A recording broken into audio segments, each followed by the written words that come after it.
Now I can share screen. So,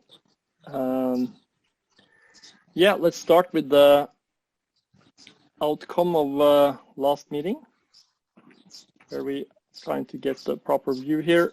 There we go. So it's been a while now. Obviously, last time there was some, I guess we can say, traveling issues to make it really stupid. Anyway, the outcome of that was a list of to-dos. Me writing guides for script used as part of the grading process by Wednesday. So we had the runtime upgrade, which changed a little bit, but I have put them into, yeah. I think Tomato has a bunch of background noise, like birds chirping or something. Would you mind muting yourself? Oh, yeah, sure. No problem. Yeah.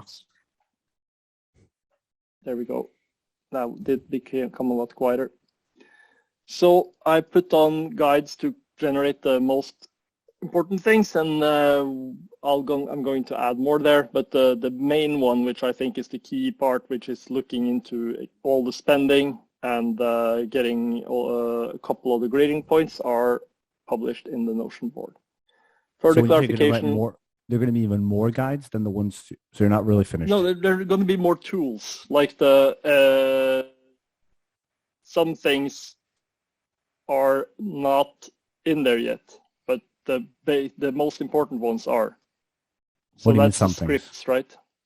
Well, there are many things to grade, and there are many numbers to get, and this gets you a lot of the numbers, but not all the grading results, because those are a little bit trickier to put in.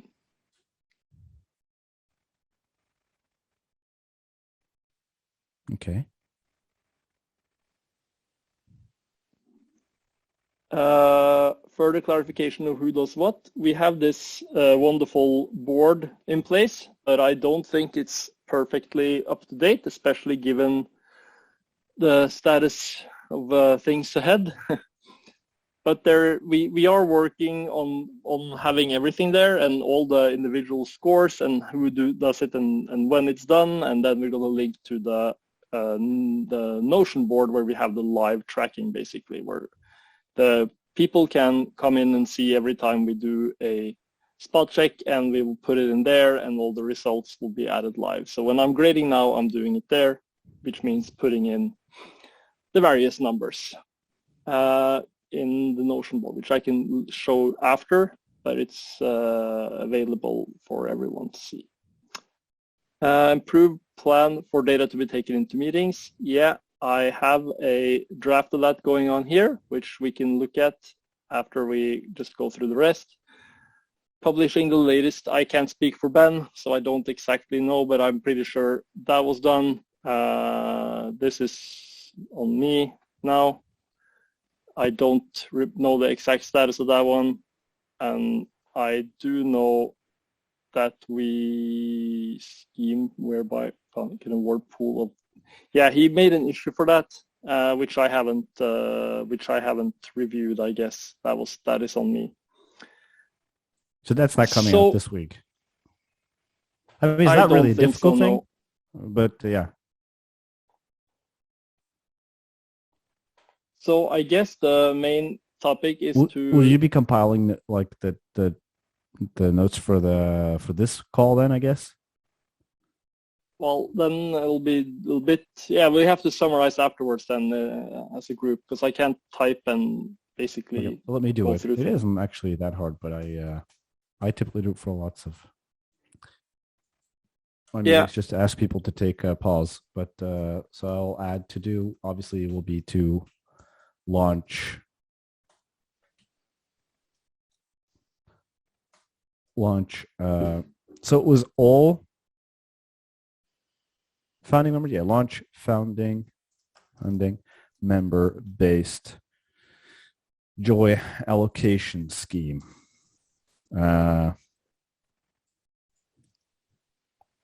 Just saving this.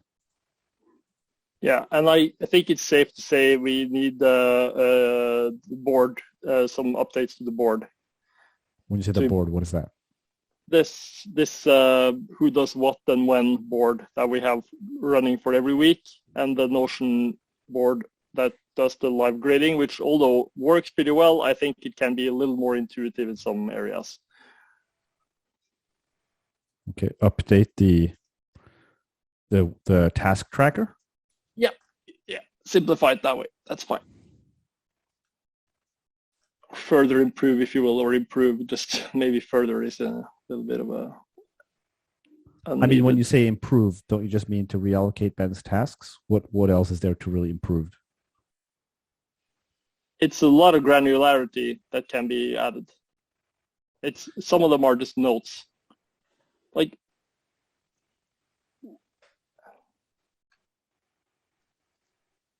so basically these are the things these are the main things to change for as the outcome of this this meeting, and there are a fair amount of data that can be used to process that. So I think the main thing we can do here is to look at what I think is reasonable and see whether or not we can make it a little bit more refined, because this is not, I published it 44 minutes ago, as you can see, although I worked on it a bit before. So if you look at the TJoy budget one obvious first, category, these are very concrete, obvious, but almost the biggest single issue is, of course, the scoring rules, which is not a parameter per se, but it sort of is. do you mean metrics by that? Like updating numbers in the metrics? Yeah, I have some of those as well. But I start out with these ones because these are the parameters. That was basically the initial thing there. But we're getting there. Okay, so there's not really perfectly ordered here, but TJoy budget, that is how much we let the council spend on the, shall we say, approved list of things that goes into that. So one thing I think was a big surprise, especially this week, but always has been, is that they seem to underspend each term, each period, if you will. So I don't know if that should mean we need to increase it because of that, but it's a little curious to me why that is the case, and it does imply that there's no clear way they need to spend the excess funds. I think a lot of it's still related to the understanding of budget. Pardon? Why is it clear that they don't need to spend the excess funds? Did I say that? I mean, that's what I understood you to say.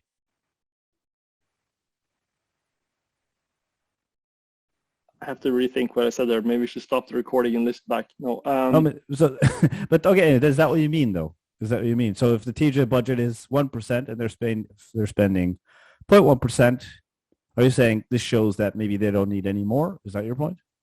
That is one way of interpreting it. I'm not saying it's the only way, but it's one way of interpreting it, that they don't want to spend more because they don't feel like there's enough inflow of users or something. But I don't really think that makes sense, because you would, if it was me, I would just increase the rewards of everyone by some amount, because everything that is not spent is just flushed in the toilet. So there seems very strange that is the hypothesis. Sorry, but maybe we shouldn't focus on exactly what we would do if this number was that, if you see what I mean, but more focus on what numbers we actually should bring in as a basis. Yeah.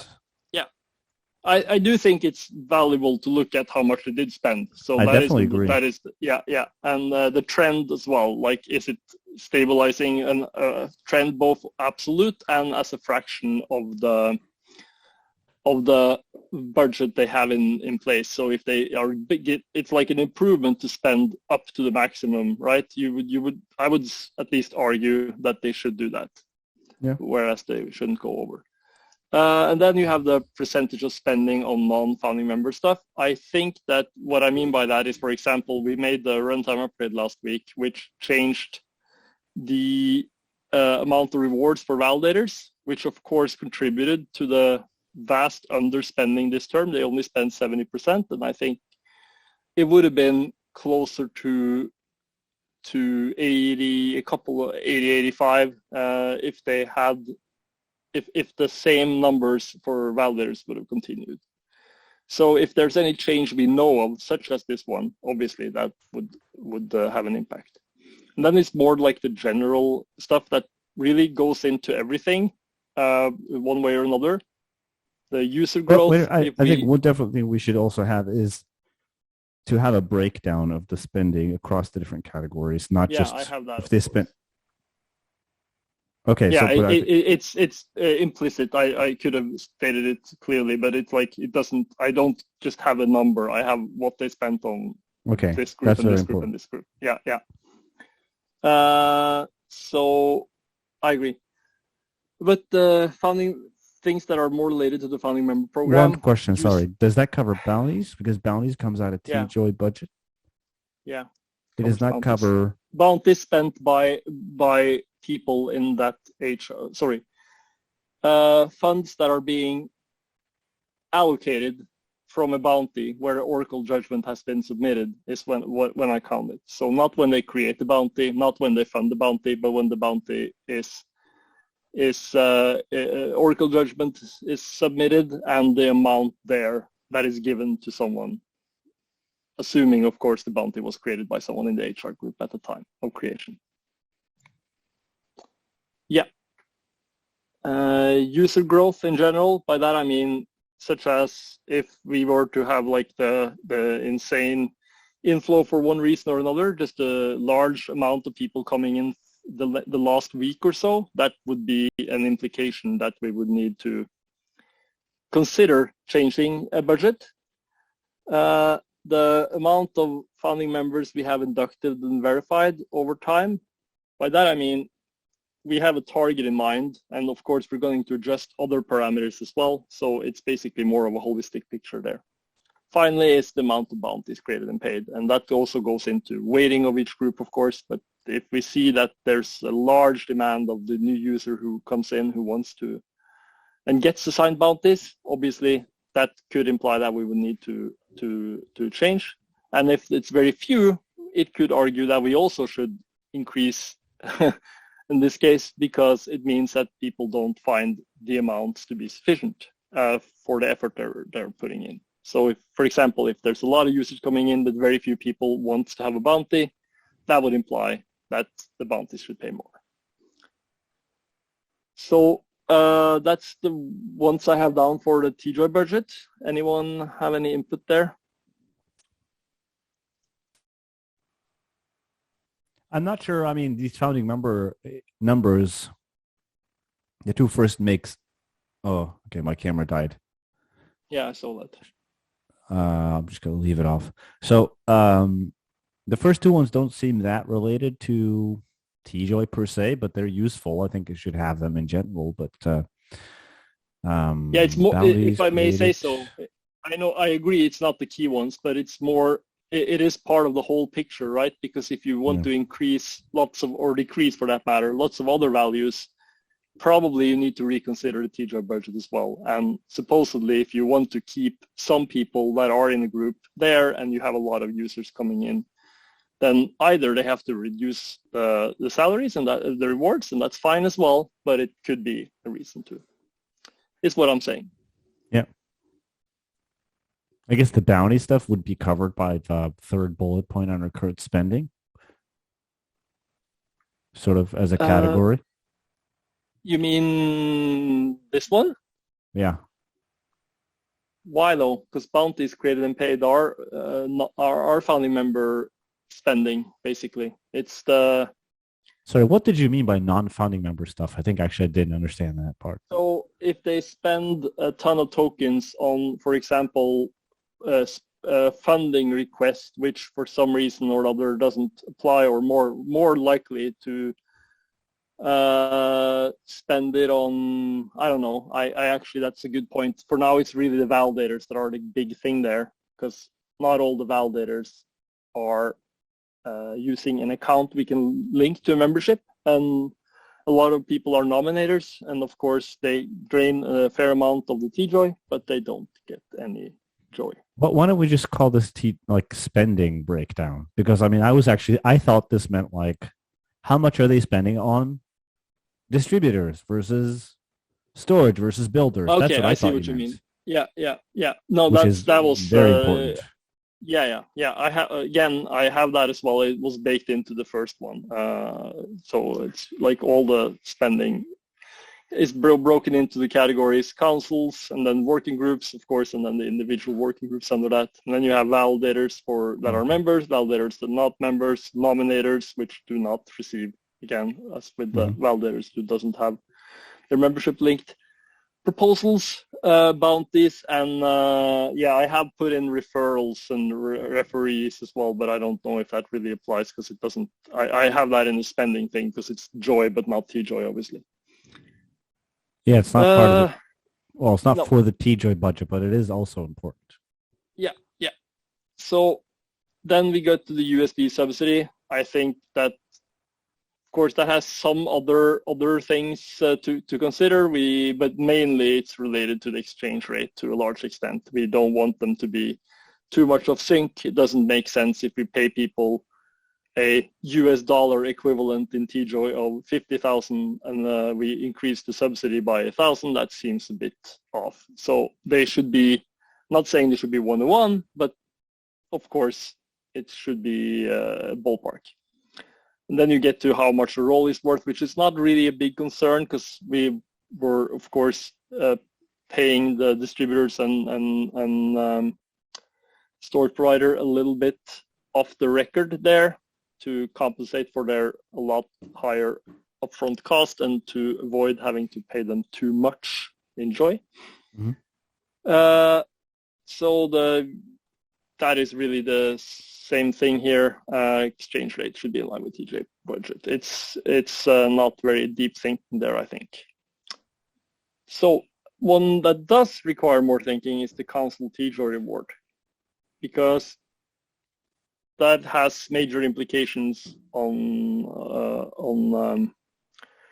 not only their specific rewards, but also for everyone else, obviously, because if the council members, if the council performs poorly in the network performance score, that means that the council members gets a very little Joy per T-Joy, and then you have the option of either increasing the T-Joy reward, and then that means that more gets lost, if you will. It doesn't get lost, but it gets reshuffled back in the pool. It's like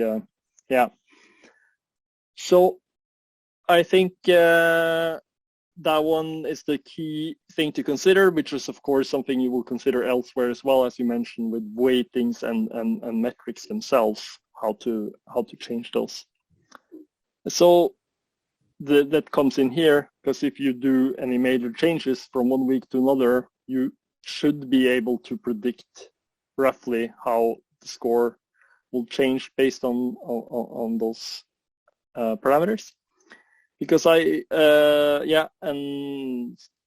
little bit of a repeat here. And then finally, I think we should also consider a little bit of a non-scoring metric performance here, because we have discussed that the council has struggled a bit with a few things that are not really a specific score on itself, but it means that they are arguably performing a lot worse in total. So if we see that communication, really, they don't spend near enough time. Of course, that is going to be graded from now on, that they do their stand-ups and everything. I was wondering about that. I mean, I'm not sure. I think you did see my post about this, that it feels kind of weird to command that. It seems almost like if we do that, we're just asking for a new problem, which is that they will just have not useful meetings, or it will just be squabbles, or because it's kind of, there's something more deeper broken. So is that even the way to go? It's kind of a test. I don't know if it's the correct way to go. Have we considered not to make that a big... Sorry? I was going to say, I mean, as far as setting the council TJoy reward, this doesn't seem that relevant. It's super relevant to why they are dysfunctional, but this doesn't seem relevant to that. So maybe we should just have a general discussion about how to get our council to perform better. Yeah. What I was thinking there is that if we see that, for example, a council really tried, but it didn't show up in the performance, Does that ever happen? it could.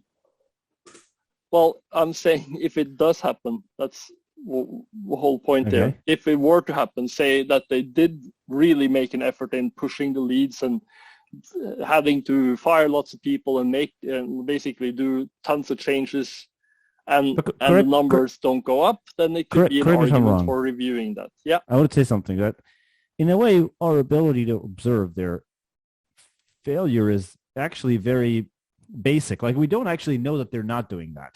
Like, none of us has the ability to see, well, that I know, how much they are reviewing the work of leads, how much they're considering finding others, or thinking about the budgets. We don't actually know any of that. The only thing we're really seeing is... Sorry?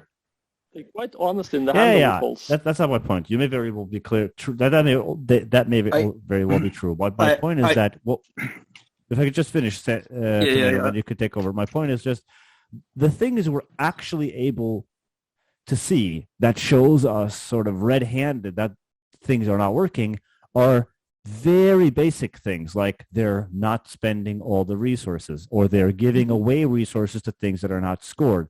So the only way, we're just observing 100% surefire failures. If we ever got above complete failure, which I'm going to call that level of performance, not to be harsh, it's not clear that we would actually be able to perceive that in a way that's practical for us.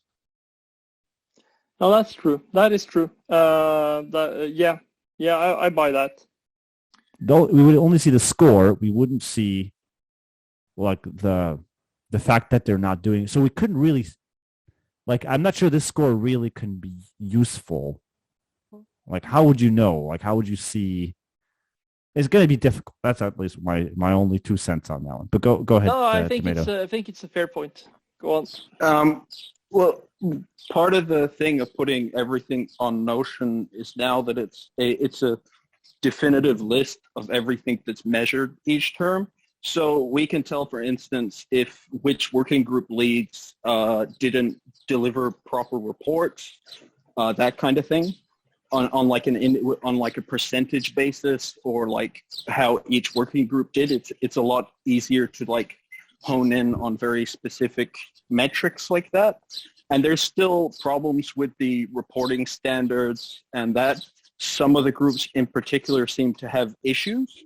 So I think going forward, it's going to be easier to measure that than before. And we will be able to start like definitively saying, well, this council or whatever, 60% of the working groups didn't report on time, or were late, or didn't make they're supposed to put their period plan on the forums, and they're supposed to put their summary on the forums. And these are the foundational things of all the working groups. If they don't do those basic activities, then there's no point in like measuring anything else, as far as I'm concerned. It's like it's kind of the same as for it's the same as Bireo saying, only a lower level, at a different level, basically. Yeah, it's like the basic building blocks of they need the schedule like in their heads, I think a part of the problem is awareness, and also the deadlines are a bit tricky to understand, which I'm working on improving. But yeah, so that was all I want to say. Yeah, and of course that loops back to the council, because if the working groups aren't doing it, then they should maybe be reprimanded. So, do we want to bring anything else or more, or any other less things into this one?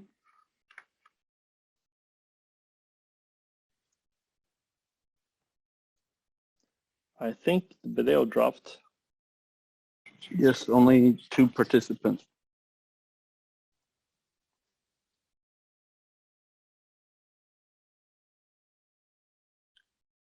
Well then,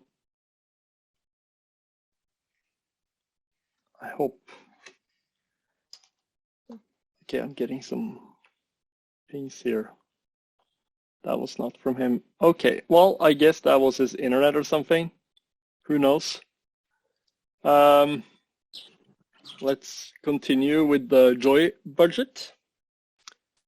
So the things there, of course, are things like expected loss, which loops back to the total spending and the network score. So if a lot of Joy, we know basically that some amount of the Joy is going to get eaten up by a group or sorry, not a group, but by someone who is not eligible for Joy for whatever reason. That could be an argument for increasing the budget if it in and of itself.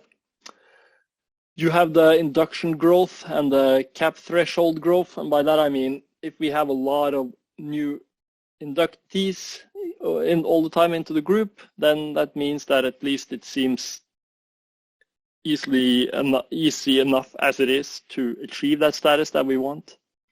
You could even argue that if it's too much, yeah. Can I just ask, like, where do we currently track the new number of inductees and founding members, like on a council term basis? Is that currently achieved by the CRM or not? Yeah, it should be in the CRM. Okay, I cool. am not a great CRM source of truth, but yeah. Me neither. But I will also be adding to the Notion like the number of videos made each week, the number of channels, the number of members, so we can track the on-chain performance if we want to see if there's any relation between the council performance and our on-chain stats, if you know what I mean. Yeah, I do. I think those are definitely interesting numbers, and okay, now we have another joiner, it looks like. It said 3 for a while, but no. Oh, God damn it, I can't see. There we go. Yellow. Yeah, you're back? Yeah, I don't know what happened. No, me neither. Anyway, we were talking about the Joy budget, and I brought up the first point really, which was, we went through the expected loss, basically, which is the things that go to people who are not eligible or just drained for other reasons. In particular, low network score, because I don't think, as you pointed out earlier, it doesn't seem that we need to increase the Joy budget to account for them not spending the entire TJoy budget. That doesn't seem like it would be a good way to reward that. And also the growth in people reaching the cap or getting inducted. By that I mean, of course, it's more reasonable to consider other values for that, but it's kind of the same thing, whether you increase a budget or reduce or increase a cap, stuff like that. It ties together. It's not the same thing. That was badly stated. I'm confused there. I don't see how these are related. I mean, when I think about Joy budget, I think about how many Joy dollar equivalents are being handed out, and so I would be interested in, like, well, how much, kind of same stuff as the TJoy budget, like, well, how many dollars are storage people and council people and blah blah blah getting. I would not really care about founding member cap threshold. Isn't that weighting more? Isn't that weighting more? Because if you have a group that is getting a lot of Joy, then you could more or way too little. Then you could say instead that you should change the weighting for that group. Sure. Isn't that kind of the same thing? I think you could want to redistribute, or I think both are fine. But I still think you want to know how much each are getting in Joy dollars. Yeah. And then if you're unhappy with what a given group are getting, you could choose to either give more to everyone and then redirect that, or to just siphon away from one group. So I still think you'd want to know that, but I don't think you'd want to know how many people are on the cap of the founding member threshold. That's kind of unrelated, although very important. It's kind of actually here's how it's related. If you see that with the current budget, you will either get like 40 people a week or 0 people a week. Would that be like if it's a really, really off by? I see what you mean. Yeah, so in that sense, but it's like you would probably deal with other things as well, or maybe even before. But I do think there's a room for that to be the case. But it's also in the cap, of course, which isn't what you want there to just sort of know how long it would take. There you have it. I put that in the cap. I guess I could have put that in the budget. What is cap? I think cap is the amount of tokens you can earn before you have to get verified. Yeah, I'm talking about the other one. I'm talking about the one where you become a founding member, which we don't have a number for. No. Well, a name for. Sorry. But sorry. Yeah. I guess those are. You could even argue that those should be treated very much at the same time. Although I agree that this is probably the one that is more dealt with by other things. Again, as you say, I buy that one. I also think user inflow matters here, because if you have a lot of people coming in, then you would like there to be enough to go around. So you can't really just say that, no, you have to wait your turn forever.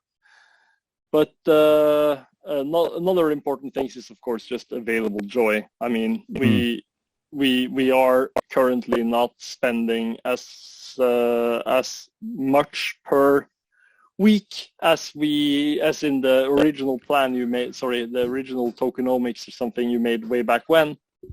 But I don't think that's wrong if you look at other things, such as how many people are getting fired and hired and everything. So when you say spending, do you mean that joy that gets actually allocated, or you're referring to the budget itself?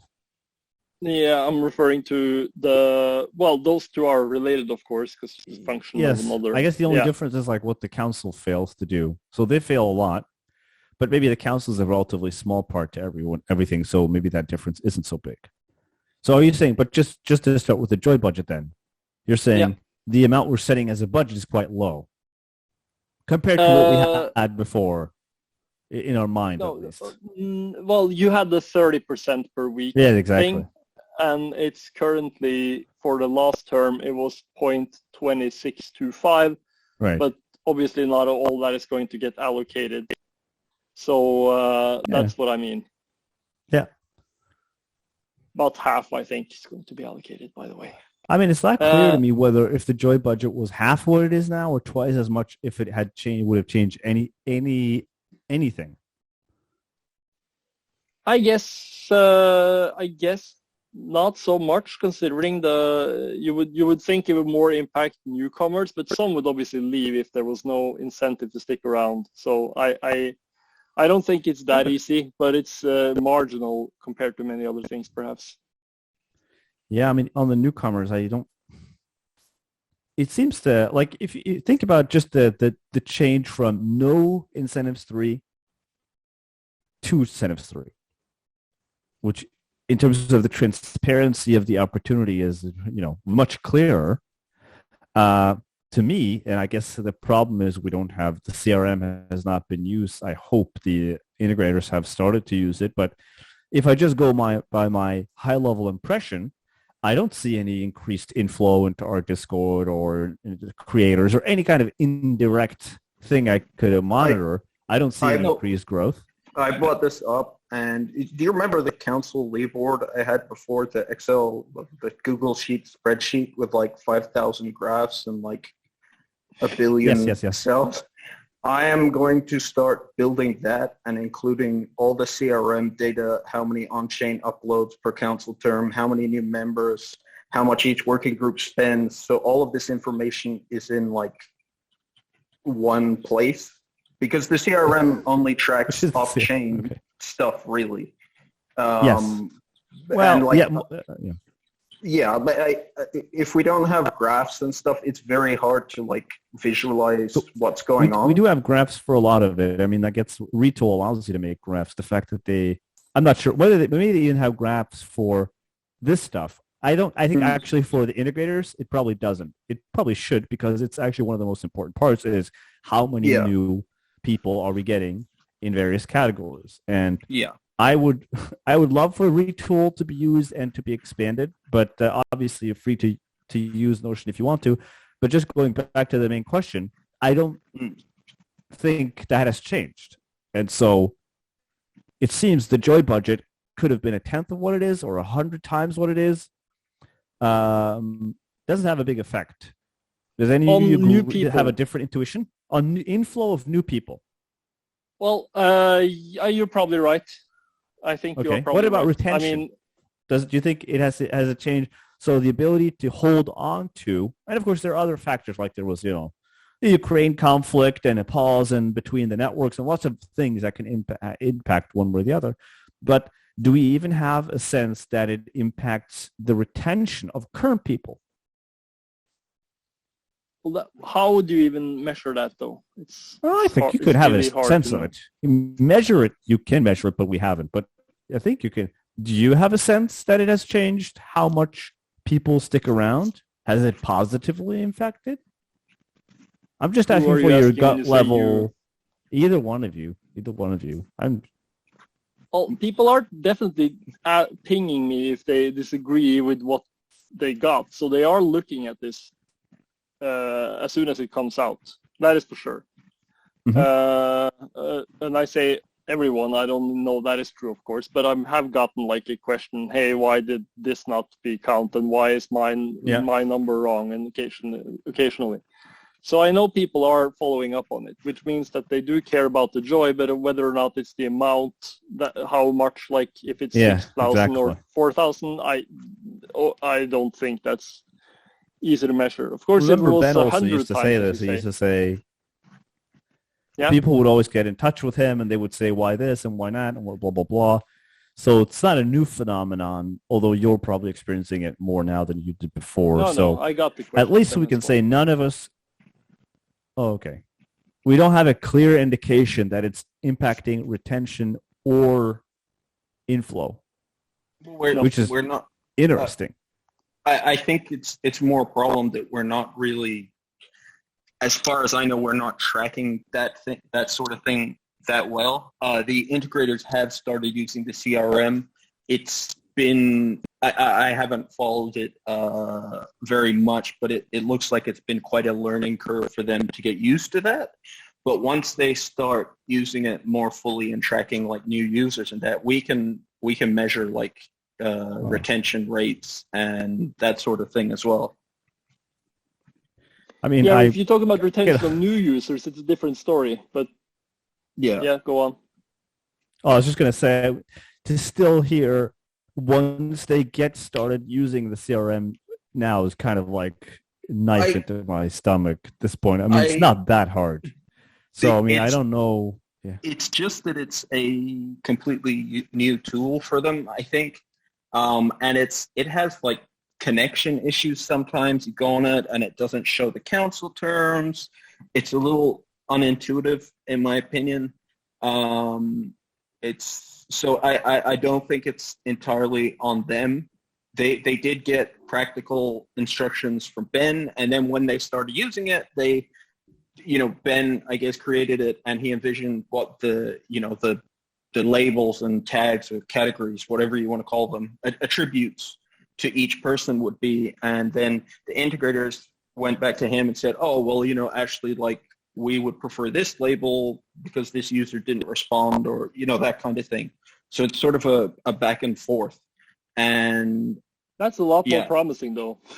That sounds a lot better if you say it that way, that they just don't like some parts of how it works, because that means they care, which is... I've seen them. They're in that Start Here channel every day. They're engaging with every user. They've started making bounties. I haven't tracked the CRM thing because attract so many other things. But I think it's starting to go in the right direction. I think it was maybe a bit presumptuous to just assume that they would be able to like pick up the whole of the new Pioneer Olympia experience and learn the CRM and learn Incentives version 3 and like all these things at once. So I don't think it's really a failure or anything. I think it just takes time for people to learn things. That's well, I mean, I guess we're totally hypothetical at this point because we don't know to what extent people are talking to them, but they're not adding them to the CRM. That would be one of the things that the spot checks were supposed to do, but I would guess to say that we don't do enough of them to have a sense of that.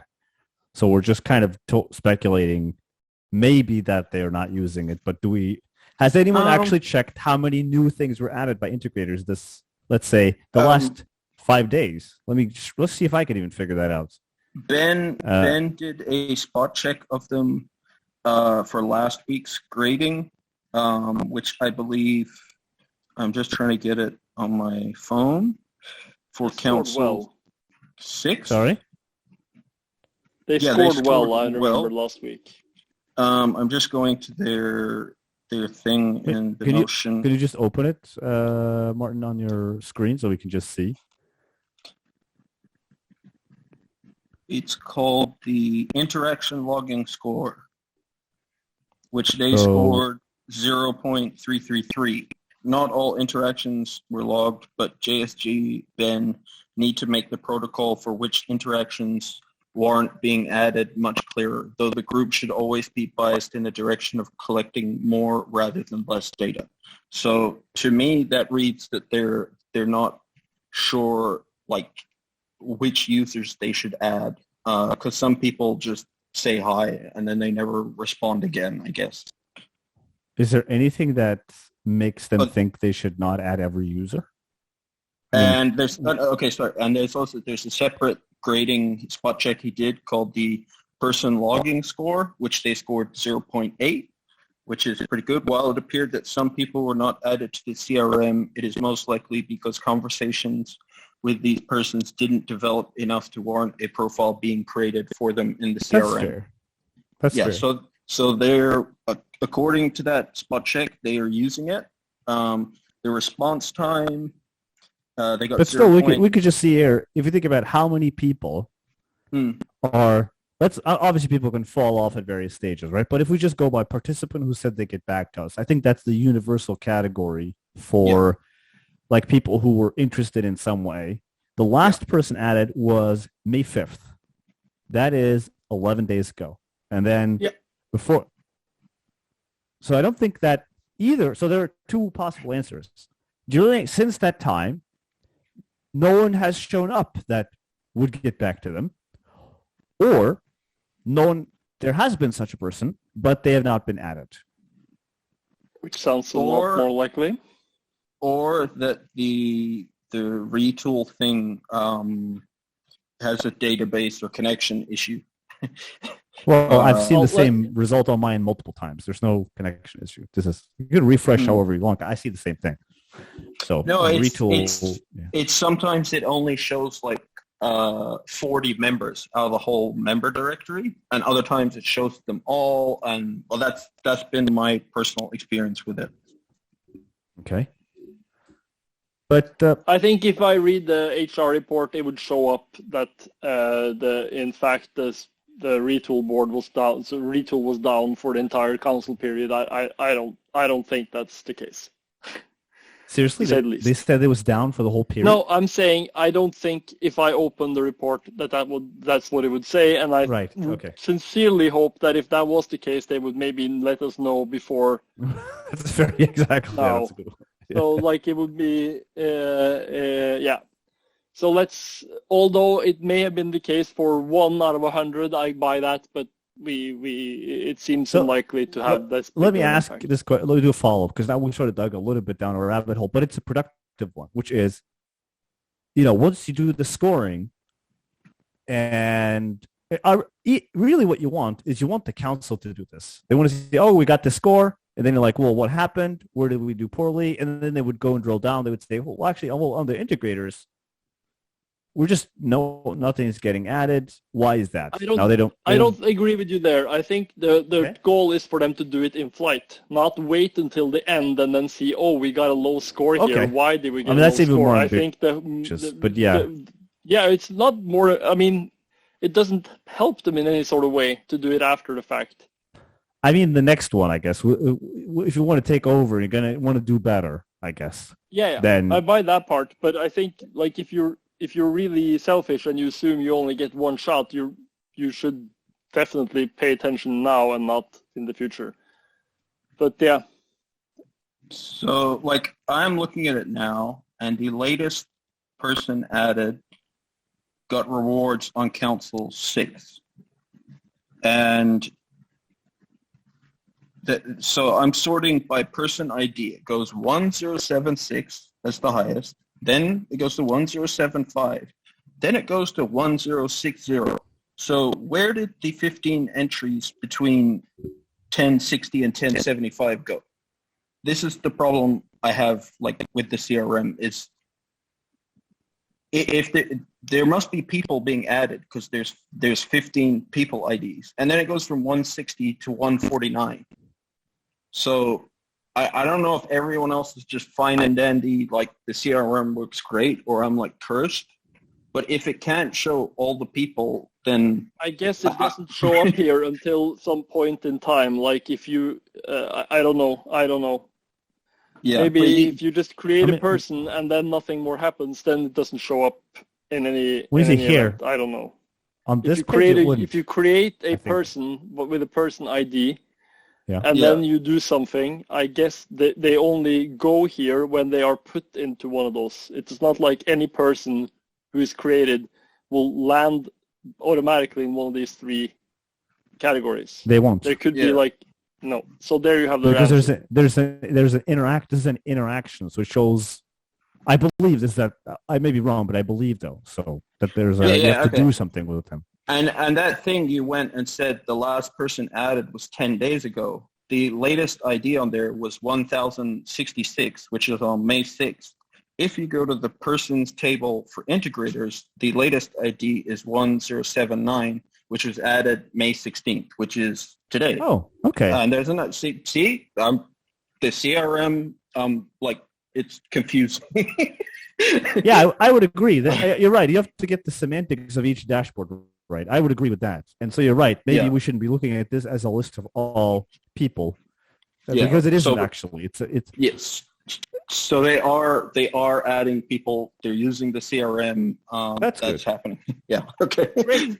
Let's get now. We're on a really big loop here because what we're discussing was whether or not the size of the Joy budget was affected by had an impact on anything. So let's try and go back to this one because there's not that many of the actual metrics. There's a lot of other things. Sure. Referral and referee Joy, which is the bonus they get paid. And there it seems very reasonable to start looking at how many people are getting referred at all. How many, if any of them, are actually getting this bonus, if you will. Yeah. And then you look into who is referring and who is getting referred. Like, is the referring thing just something you do and then just don't care anymore? Are the referrals people who have deep vested interest in the project themselves, or are they just people randoms? Because if it's the former, at least there's some promising signs. But if it's the latter, then you would think that the referrals the people we want to be referrals aren't doing it, and then we need to know why. So I think referral stats is the way to go here. And if we see that, I don't think the number is low enough, but it should be a huge. It should be impacted clearly by all these points. By the number not being enough, I mean we should probably also try to talk to people and make it Exactly. more clear. I wanted to ask about that. Are the integrators instructed to tell people that this is a way to help?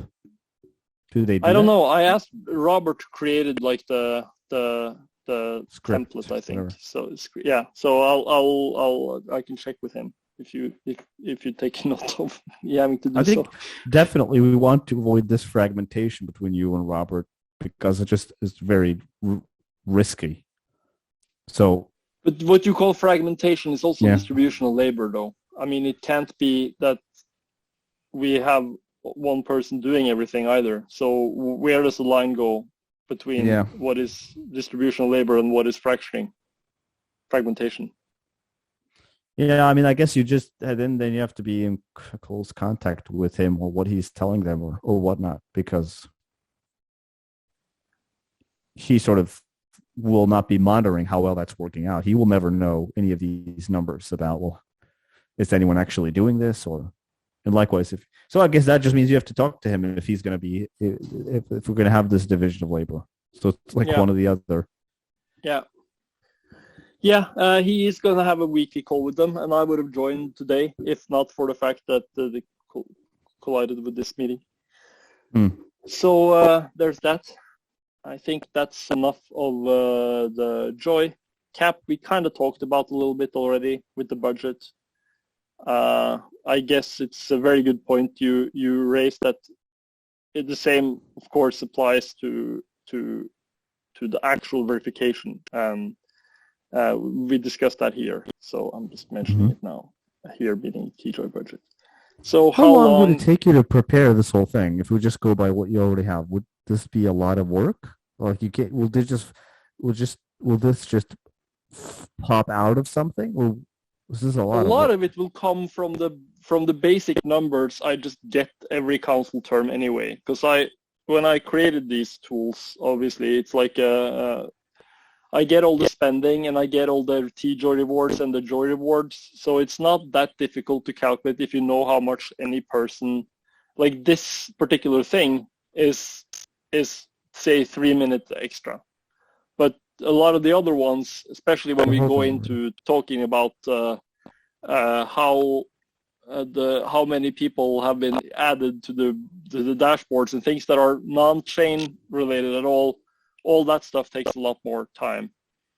Especially as I wasn't doing the grading of those groups, which meant that I didn't see those numbers the same way. But of course, I don't think it needs to be the case that that I get all the numbers in any world. But obviously, if I don't get them, someone else has to. But everything that has to do with Joy and TJoy, spending and allocation, and previous history of the scoring and the grading results and network performance score and all that, that is something that is pretty basic to bring in.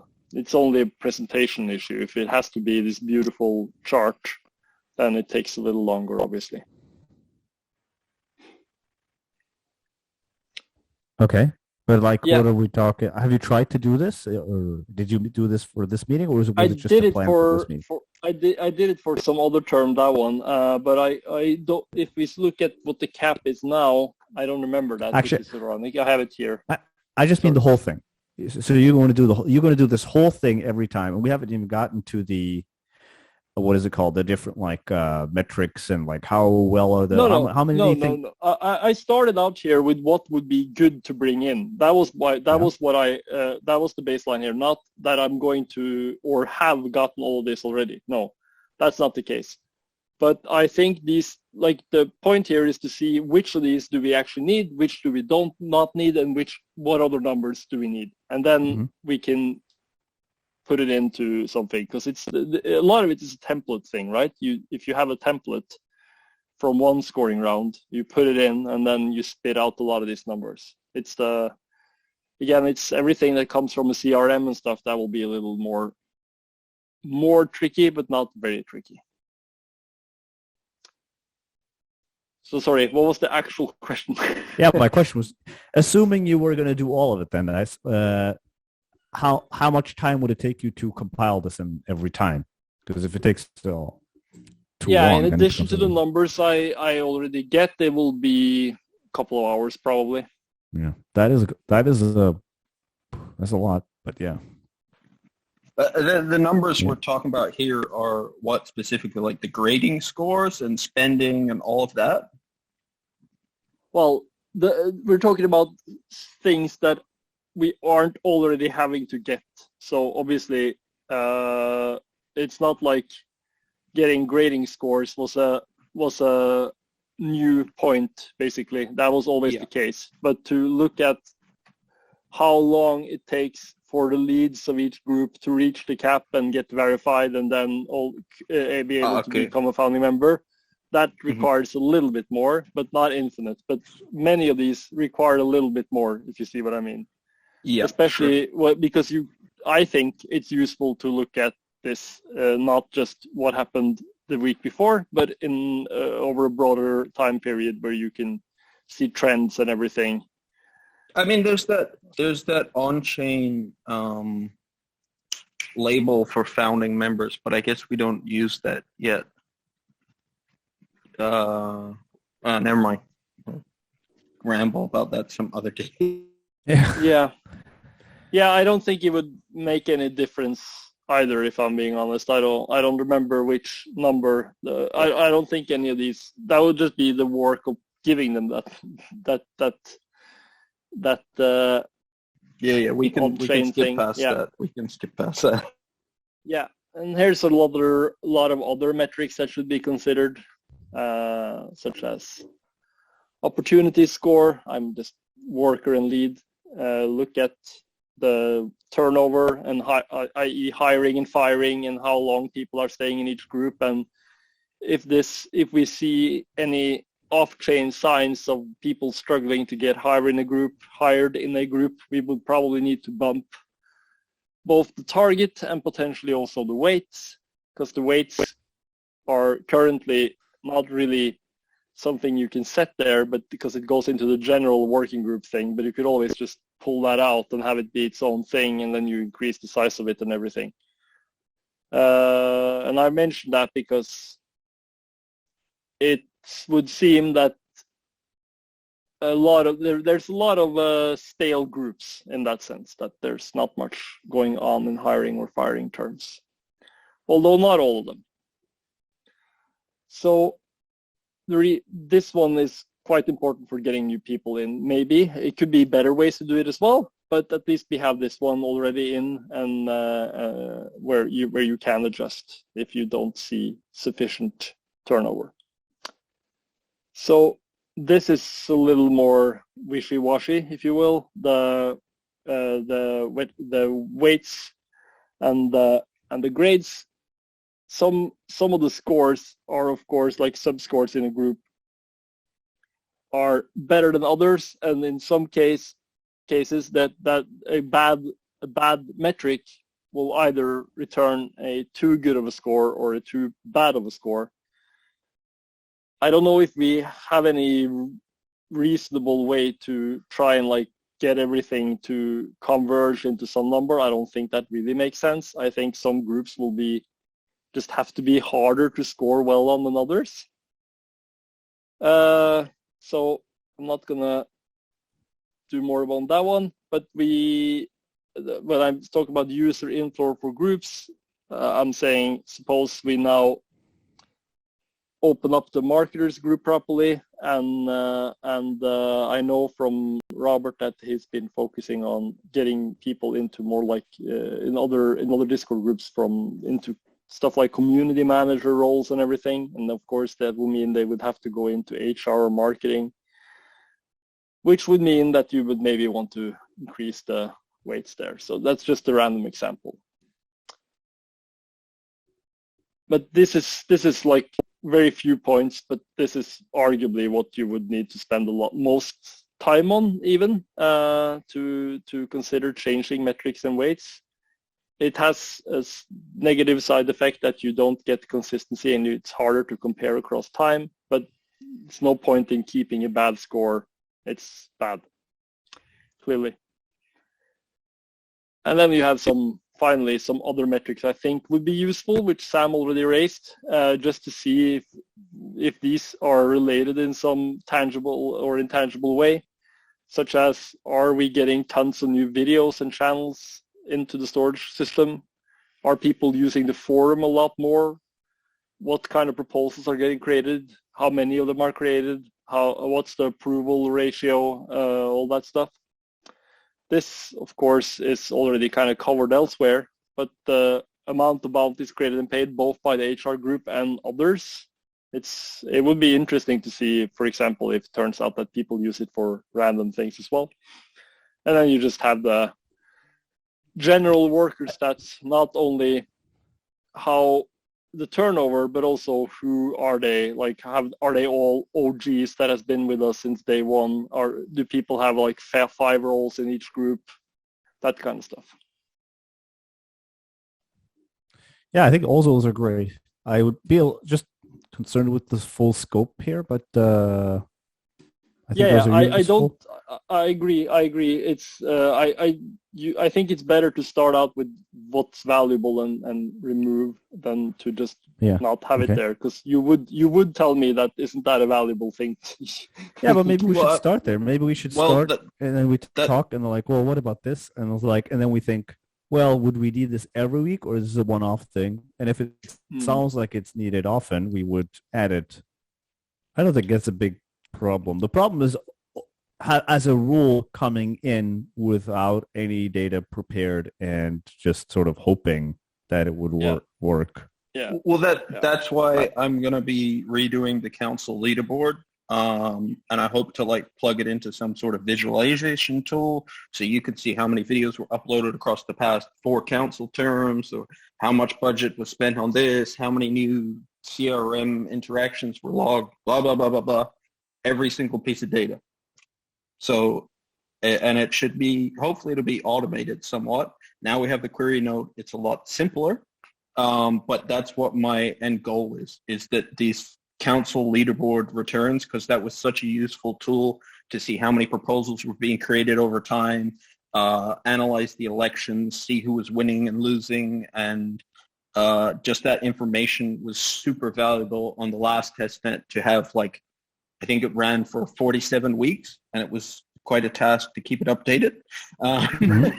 But I even tracked how much the KPI rewards paid out and all that, and it just gave such a good view of the overall DAO health, plus how well we were performing on KPIs. A lot of this, by the way, is very much in line with what Joystream Stats is or used to be. So it might be, it depends a little bit on whether we want this for our own purpose or to brag. If it's the former, then it doesn't have to be that beautiful. I think it's for our own purpose. I think it's valuable to have overall. But I think Isanar was asking me about what kind of dashboards I would like, so I think they're cooking something up in the Builders Working Group. But I will be going ahead with my own thing so I can map out exactly what I want to track, and they can use that as a blueprint or whatever. But for our purposes, if I add all this information and we can get some charts and all that, I think it's a lot easier to look at stuff visually. How much has the cap changed, or this or that, how many people are applying to each election, all of that stuff. Yeah, that's a good one. That should really be in here, actually. Probably on many things. That's on my Notion. It's already there. I'll just put it at the end. Election board applicants. Yeah. It's a note for myself, basically, because it's a specific thing which should be considered probably for a multitude of metrics. Sorry. Yeah, and also question here. Oh, sorry. Yeah, and also how many people vote and how many people actually reveal their votes. Everything is going to be there. It's going to be the greatest place in history. Okay. Enthusiasm is good. Yes. I was going to ask, well, one thing is, I think what would be good under this breakdown of the metrics, if you go down, what was the name? To have maybe a data point or something. I don't know. Like, for example, it seems to me it could be useful to have maybe one piece of information about each working group or something, like how many story points or how many issues did the builders actually close. I could see that very likely being something we would like to look at if we want to look at how good their score is, or how good was the download rate or something for the. So, well, you know, Martin, maybe something like Martin that could be good. does that as part of the spot check, as far as I'm aware. And what Yeah. will do is surface that data in the Notion as well. So it's all part of the council leaderboard. So it won't, like, everything is going to be there. So you won't need to ask about specific stuff. And the scores are all there. And well, actually, as part of the Notion thing, I'm learning the formulas, which I was speaking about with Martin during stand-up today, is eventually, these complex algebra things on the incentives handbook, we'll put those in Notion, hopefully, and you just punch in what the score is, and it calculates it. And I mean, people have already said it increases the transparency of the scoring system quite a bit for them. So I think in the long term, it's going to help us pump out the scoring like way quicker and way more methodologically. But yeah, I think because even once like the scoring is done, then Martin still has to spend probably like an hour or two adding up and calculating and doing the Sigma, and I don't understand any of that stuff. So if we do it this way, and that'll shave a few hours off of his time, and yeah, I think it's going to help us quite a bit. That sounds very promising. Sounds like maybe that will be a big for us. We're wondering your about audio how is going in and out a lot, Badeo. Cool. I don't know if you hear it, Sam. Yeah, I do. Oh, I don't know. Everything's you all of a working sudden on mine. Stop and then you talk really, really, really fast. Hello. Like speaking into it. It's good now. It was just okay. Yeah, it seems fine now. Okay.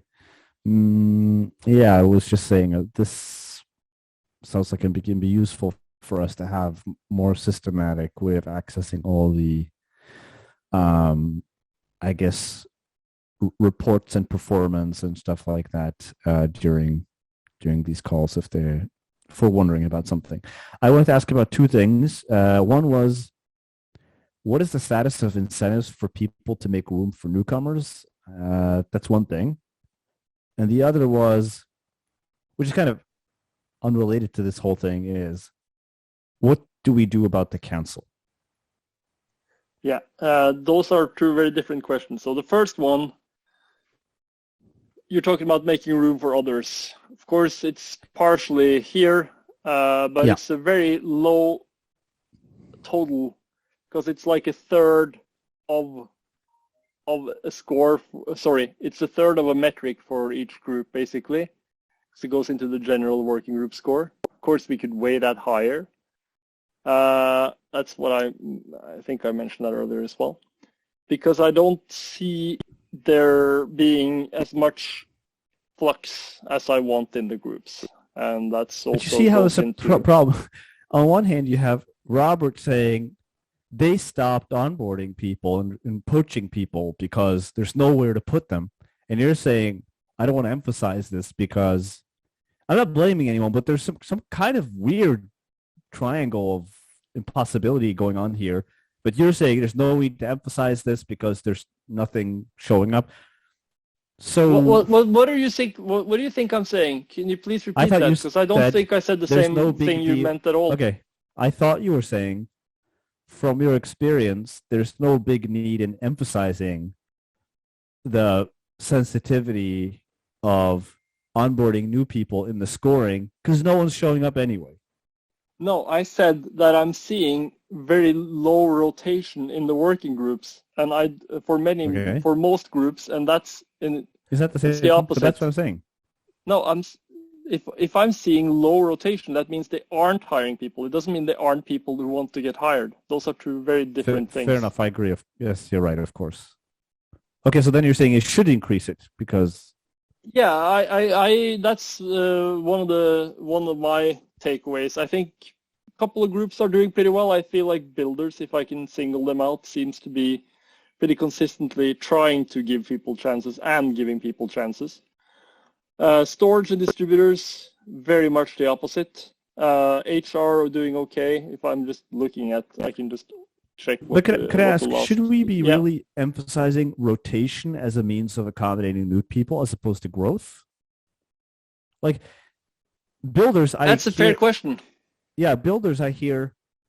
Like Dimitri showed me a board or something, and he said, "Well, they're working on like loading states or something, and there's one person." But for some reason, I also saw that the builders. Actually, let me go to Pioneer. How many are in builders? No one's saying it. Let's just see here. Let's see, builders. Good Lord. I can just tell you if you want. Oh, 7. Yeah. With 3 openings. Okay, there were 8, so they fired one. Okay, now. I guess if you add the lead, maybe then it's basically 8. So apparently there are 7 people there, and one person producing story points or something like that, which is kind of weird. But yeah, there's 2 people that got some PRs merged in the last term. 2 different people got 2 PRs merged each. And there's testers on the side, so that would bring us up to a total of 5 or 4 that contributed last week or 2. I think the question about rotation though is a bit premature to talk about right now because aside from storage and HR and the council. No, actually not. Storage and distributors are not doing their reporting fantastically from what I understand.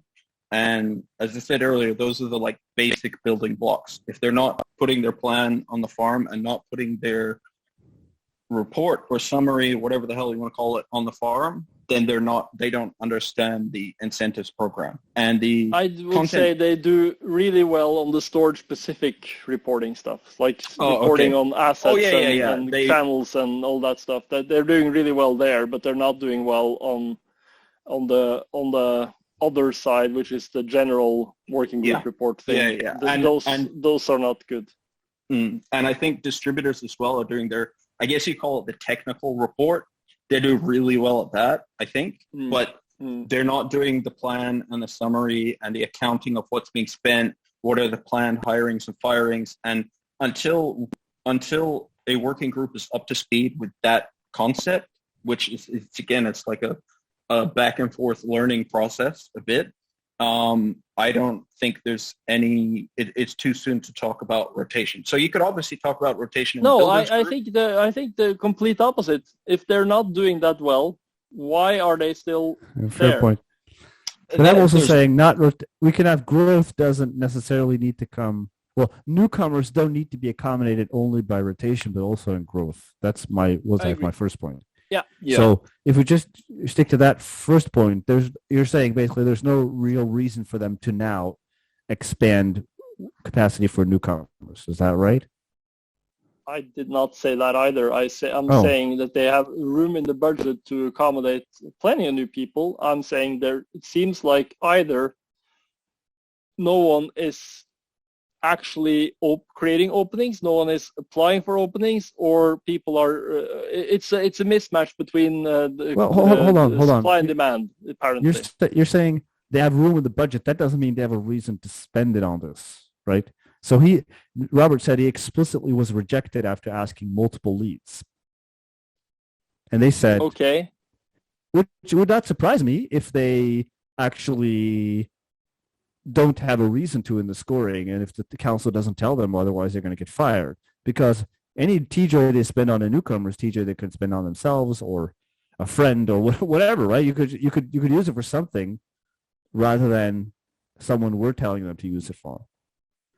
So if they don't have a reason to, because the council tells them to, because the score will be low, then we shouldn't expect them to. I mean, they may still not do it, even if they have a reason. But at least then they have a reason. We need to start with that, right?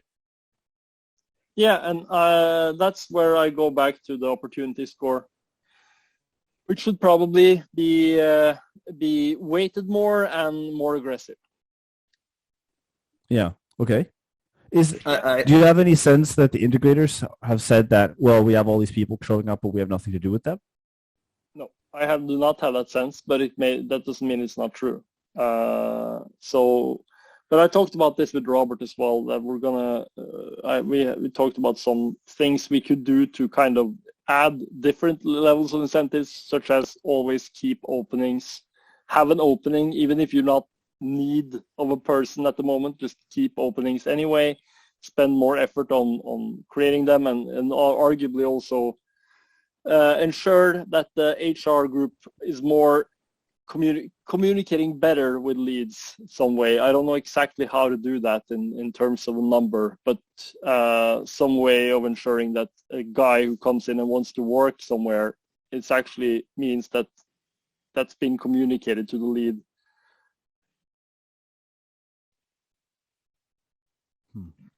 How are we actually measuring worker and lead rotation? I know that lead rotation it's not really happening now, but worker rotation in terms of, there were 5 workers last week, and this week there's 5 workers again, but 3 of them are different. Yeah, I created that is one of the tools that is already shared, but I followed the formula as I interpreted it from Video's original back then. I guess there could be room to simplify it so people actually understand it, but at least they have a way to calculate it themselves now. Yeah, okay. So I think I will also add that to the council leaderboard, and maybe figure out like a way to calculate the percentage of workers that have rotated or been fired and stuff like that, which over time will help us see it. I think that could help as well.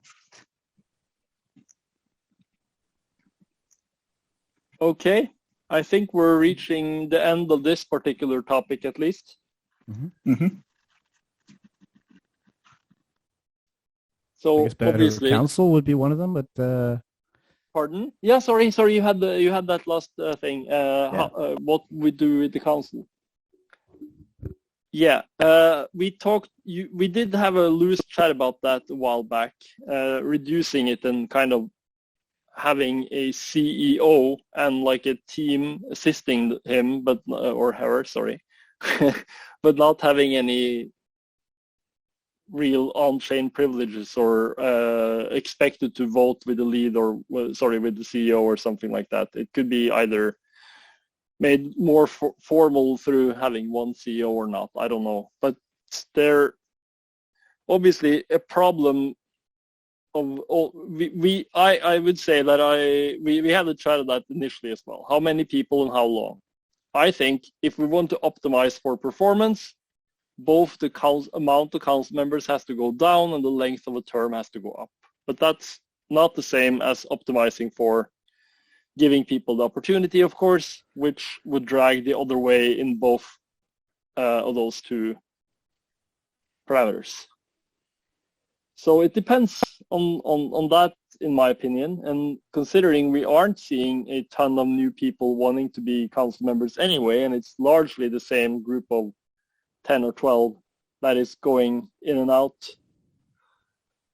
that is a decent argument for me, at least, to consider at least one of those two changes, reducing the size of the council or the length of a period. And what about, I mean, I'm obviously, in a sense, I've become more bearish on the council working as a council. Of course, it's hard to know how things change on mainnet, but what if you just reduce the council to 3 and you're one of them, Martin? And what you do is you run the council similar to how we run JS Genesis. So you just there's a morning meeting. People have to show up. People have to explain what they're doing, their daily agendas. You just run it directly because there's so because if you think about how do we run JS Genesis, we don't have all these scores and these metrics, right? It's just people have to show up. They have to explain what they're doing. There has to be progress, and that's it. The problem is we're trying to run the council from the outside. That's trying to nudge them. Yeah, trying to nudge them. We're trying to. It's kind of. I think there's like a fundamental flaw in when we had this discussion last week. There's a fundamental flaw in how difficult Incentives version 3 is to understand, and because it's very in depth. I think Ben said I'm smiling because Bedeo is gonna tear off his face. No, but he hates hearing that. Okay, but Ben said it. Ben said it in the Discord today. He said that the people that are super interested in the council are very limited to like 3 people. Me, Isonar, and L1 Dev, I guess. So they should be in the council. Yes, but that doesn't solve anything. Like I could go on the council and run everything, and I'd probably be able to manage it given my performance on the testnet so far. But we're not improving the knowledge of how to be a council member. Like very few people, I think, understand how the budgets work. So we've had one example of a controversial budget proposal thing recently. And I disagree. You have other positions. You interface with the council. You are a leader. You're a worker. You have proposals. All that's true. So, but I'm saying that I could personally spend my time on the council, but I could also spend my time on creating tutorials for each of the proposal types and making the technical complexity of it, like tone it down like a ton. And I even made an issue today that like the proposals section, when you add a new proposal, they should really be sorted into categories, because we can't just assume someone joining the DAO is going to know what the budgets are or what a working group is, or it should be in categories. It should be like, this is a working group category of proposals. These are storage and distributors, and they have like a budget or something. And it's currently like a very long list of proposals, which makes it quite difficult for newcomers, I think.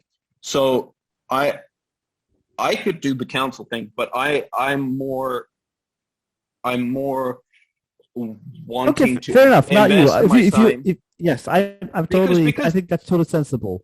But let's say take yourself out of it then. Take yourself out of it. So it should just be Martin, and then Isonar, L1 Dev or something, and then if you want to, one person who's like the trainee in residence, and they have been selected both because they don't know that much, but they show potential interest. In the moment they would be slack, they would just be not welcome, and you would have someone else to step in.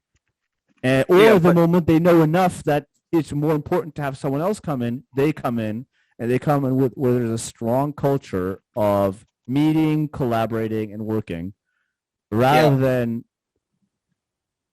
so that seems to be more. My issue is that this is the reason I'm not on the council, is because if I'm on the council, I'm going to do everything.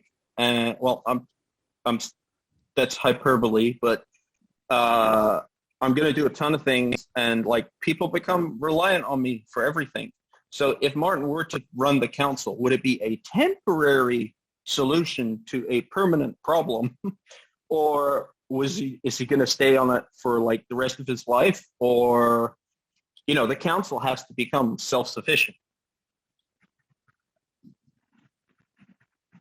I think there should be more than one person. There should be some redundancy in the number of people who can definitely understand what the council does. I agree with that, but I'm not sure actually how much redundancy there needs to be, right? Like if you go into any big organization, you can't just take the CTO and just like, well, that person's gone, and it's like, oh, it's costless. We just have Jennifer show up, and it all just works fine. Yeah. Like if that organization is doing anything interesting, that's not possible. Yeah, but and that's the case. So you go ahead. My big point is that the way the council is currently operated, the incentive scheme puts a lot of emphasis on them making proposals and managing the system, like overall. And there's quite a few conflicts of interest, I guess, which are just due to the small size of our community. Because some working group leads are also on the council, and that's just a fact of life at the moment. But on mainnet, it's going to be random people creating proposals to fire leads and that kind of thing. And if you just keep putting all this emphasis on just the council, no one's going to make proposals. It's just going to be council members making proposals. So what my aim is to increase the community awareness of all the stuff. And we've had this problem before. It's like, I disagree with the lead, or I disagree with this, or blah, blah, blah. It's like, did you know you can make a firing proposal? And some people simply have no idea. And once they figure out that there's tools to do this stuff, then they're like, oh, okay. So I think there is quite a large knowledge gap in what we maybe think the community knows and understands, because we've been using this product for 2 or 3 years. So I know what a working group is, but a new user, do they know what a working group is? Or and the documentation? That's fair. I agree. Yeah, and the new budget system, you put a positive or negative integer, which I don't understand it myself yet. Martin wants to say something. Hey guys, yeah, it's a crisis here. I'm gonna have to leave. I'll leave the meeting recording. Okay. No sorry. Okay. All right. Are you there, Tomato? Yep. Yeah. Yeah. Well, so I mean, go ahead. So I would rather that not only me, but I guess I don't want to be speaking for Martin, but I would rather we improve the knowledge of how the DAO works and what the tools and functions are and how to do this and how to do that than sit on the council and run the show. Yeah, because I think those are not mutually exclusive, though. I think it's fine to include information, but I think it's just never. I don't think it's ever going to be the case that you're going to be able to have lots of people have very good, up-to-date, informed opinions about, let's say, such a complicated question as about who should be fired. I don't think that's ever possible. And to say, even if you made 50 million videos and tutorials and documents and dashboards, thing is, you would just go from a world where you feel like there's inadequate information to a world where there is so much information that no one can justify the investment of processing and understanding the information, which is going to be a new problem. So you can't really have an organization which depends on everyone having a large amount of dynamic information. Yeah, that's part of why what I am focusing on currently, rather than sitting on the council, is trying to build the systems for how they track and label things. And I want the marketing group to, rather than focus on external resources, I want them to start putting together a list of the 5 most interesting proposals each week. And, in the long term, once we have 3,000-4,000 proposals and someone turns up to the DAO, we're not going to have a clue what's going on unless it's organized. And no other DAO really has the problem because they do maybe 3 proposals a week. I agree, but I don't think it solves our problem now. I agree with you, but I don't think this is a long-term thing. Now? Our main problem is it's not a functional unit. It is unable to even serve its own interests. Yeah, that's the problem. So from my perspective, maybe if Martin went and joined them for 2 or 3 weeks just to get the ball rolling and the information flowing and all that, that's probably fine. I mean, it obviously is up to him and you, Yep. depending on time and all that. But as a long-term thing, like staying on the council up until like mainnet or something, I wouldn't be a fan of it.